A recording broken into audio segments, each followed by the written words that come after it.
Mais où est Dieu? Nous a-t-il abandonnés?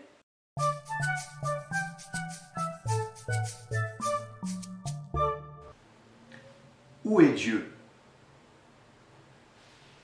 Nous ne sommes pas seuls à nous poser cette question, à avoir cette impression que Dieu nous a abandonnés. En fait, toute la Bible est traversée de cette interrogation. La plupart des croyants, qu'ils soient très fidèles ou un peu distraits, ont traversé des moments d'inquiétude, des moments d'angoisse, de doute profond. Dieu a dû répondre à cette question très souvent. Alors aujourd'hui, j'aimerais vous rappeler les deux réponses de Jean-Baptiste, puisque nous sommes dans le temps de l'Avent. Où est Dieu? Eh bien, il vient. Il s'approche, il est là. Puis la deuxième réponse, eh bien, c'est qu'il faut s'y préparer, en se détournant du mal, en changeant notre comportement. Or, voilà que l'Église recommence à nous faire la morale, à nous parler de nos péchés. Mais n'a-t-elle pas compris que les gens en ont marre de se faire sermonner? Est-ce qu'elle veut faire fuir ses derniers paroissiens? Non. Non, mais je crois que l'Église essaye d'être fidèle à la parole de Dieu qu'elle entend au travers de la Bible. Alors avant d'éteindre ce message que vous écoutez, prenez juste encore 30 secondes pour voir s'il n'y a pas quelque chose de vrai dans ce message de Jean. Parce que si Dieu et moi sommes éloignés, qui a abandonné qui?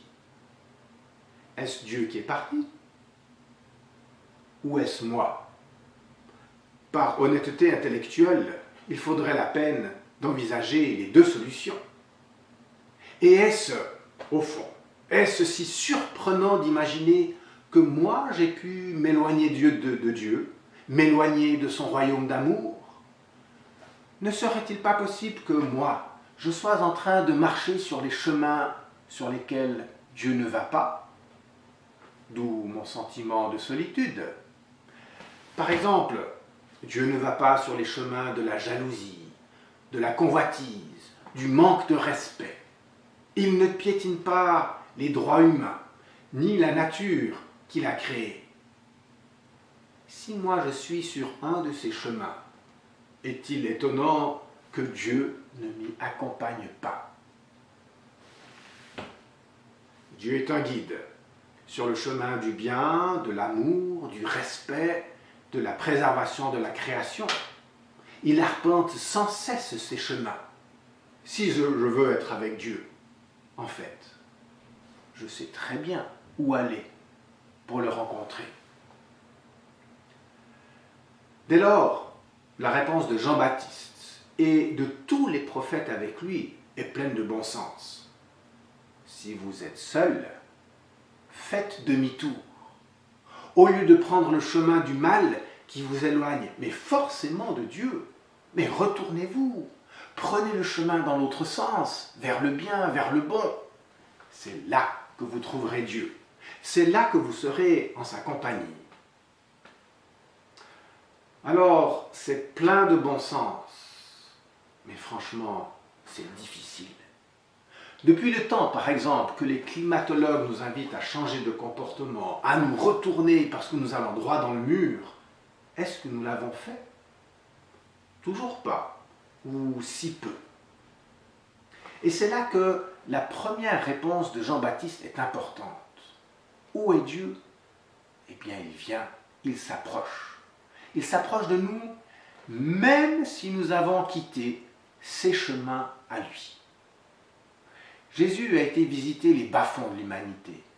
Il a été à la rencontre des personnes les plus mal vues de la société. Les prostituées, les voleurs.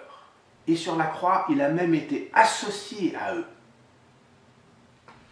Le message que Jésus nous apporte de cette manière, c'est que Dieu ne se contente pas de parcourir son royaume d'amour où tout est beau et tout est bon. Il en sort.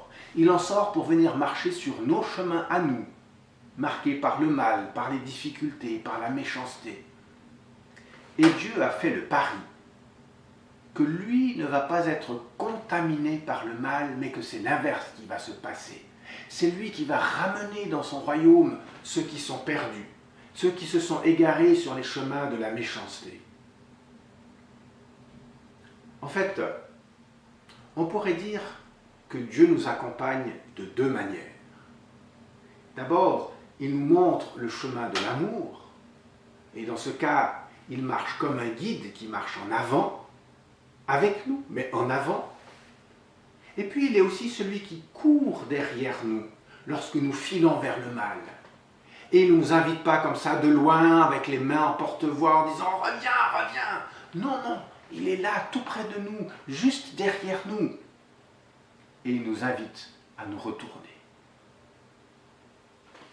Mais vous l'entendez bien, nous perdrons le sentiment de solitude seulement si nous nous retournons.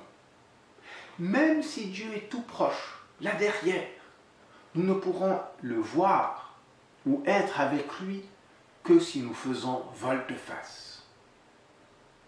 Et cette conversion à laquelle Jean nous invite, c'est une double bonne nouvelle.